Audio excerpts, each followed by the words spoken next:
FM радиосында жаңылыктар.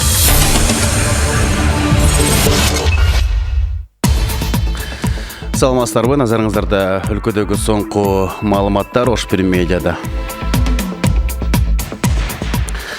Баткендеги акыркы кырдаал Абдикерим Алимбаев президенттин Баткен облусундагы ыйгарым укуктуу өкүлү акыркы сааттарда билдиргендей, ок атышуу токтогу менен кырдаал оор бойдон калууда деп билдирет. Түн ичинде атышуу болгон жок, бирок азыркы учурда чек арада кырдаалды жөнгө салганга аракет кылуудабыз. Чек ара кызматкерлери күзөтүп жатат деп билдирди. Баткенде коомдук коопсуздук тиешелүү жетекчилердин жеке көзөмөлүнө турат. Ал үчүн жеринде УКМКнын төрагасы генерал-лейтенант Ташиев, коргоо министри генерал-лейтенант Бекболотов жана өзгөчө кырдаалдар министри Ажикеев, президенттин Баткен облусундагы ыйгарым укуктуу өкүлү Алимбаев биргеликте иш алып барышууда.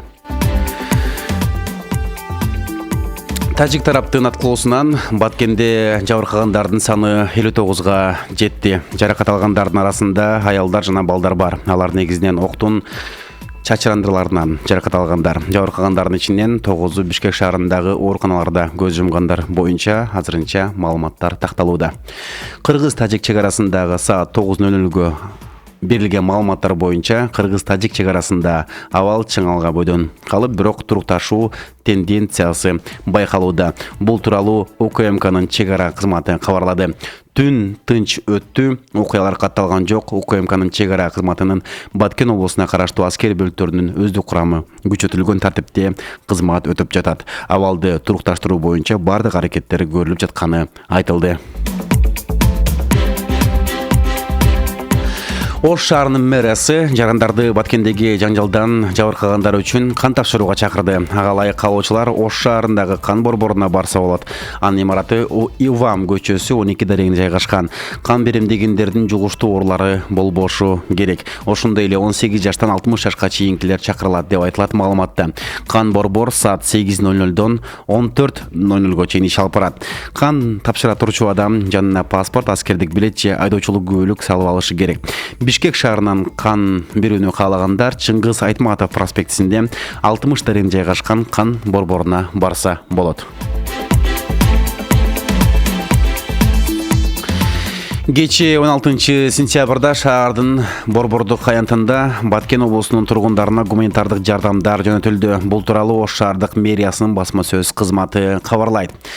Маалыматка ылайык, Ош шаар жана Ош облусунун биргелешкен борбордук штабынан Баткен облусуна жалпысынан 100 тонна гуманитардык жүк жиберилди. Анын ичинде азык-түлүк, биринчи керектелүүчү жана гигиеналык каражаттар бар. Бул иштерге ыктыярчылар, активисттер, спортчулар, кайдыгер эмес жарандар тартылган деп айтылат маалыматта. Кошумчалай кетсек, жогорку кеңеш депутаттары тарабынан Бишкек жана Ош шаарларында штаб түзүлүп, алардагы Баткен облусунун жашоочуларына жардамдарды көрсөтүүдө.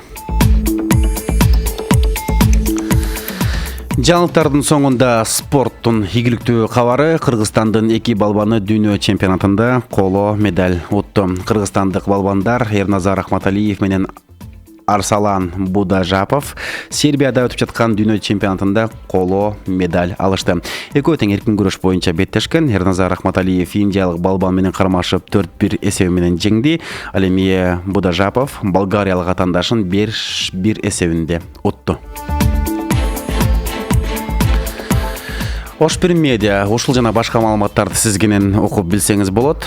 Албетте маалыматтарды так, ачык, айкын, адилет сизге чалдырып беребиз. Ош Пирим @kg сайтына баш багыңыз. Күнүңүз көңүлдүү улансын, заманыбыз тынч болсун. Жана ошондой эле саат сайын маалыматтарды радиодон, теледен көрө аласыз. Бул сатка маалыматтар ушулар. Биз менен чогуу болуңуздар.